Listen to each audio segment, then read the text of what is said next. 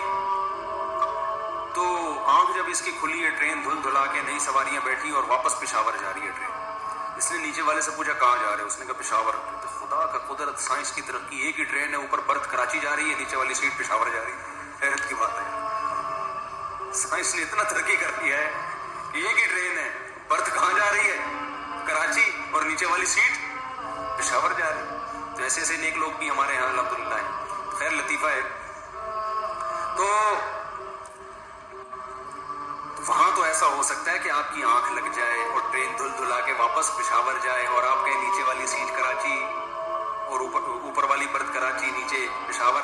لیکن جب ہماری منزل آئے گی نا موت کی, پھر ایسا نہیں ہوگا کہ ہم سوتے رہ جائیں, فرشتہ آیا, اس نے دیکھا بندہ سو رہا ہے, ابھی اس کو مت چھیڑو, مس کر گیا وہ. صحیح ہے نا, ٹھیک ہے. قرآن کہتا ہے لا یستأخرون ساعتا ولا یستقدمون, ایک سیکنڈ بھی آگے پیچھے نہیں ہو. تو میرا جو اصل ٹاپک تھا وہ تو رہ ہی گیا, کوئی بات نہیں. ہم نے ٹاپک کو لے کے کیا کرنا ہے, مقصد تو یہ کہ ہم برائی سے بچ جائیں اور ہمیں اپنی منزل کی فکر ہو. تو یہ کام ہے جس کے لیے اللہ نے ہمیں بھیجا ہے. لیبلوکم ایکم احسن عملا, اللہ دیکھنا چاہتا ہے اچھا کون کرتا ہے اور برا کون کرتا ہے. اچھوں کو جنت دے گا اور بروں کے لیے اللہ نے برا انجام رکھا ہے. سمجھ میں آ رہی ہے بات؟ اسی ہدف کو سامنے رکھ کے زندگی گزارو.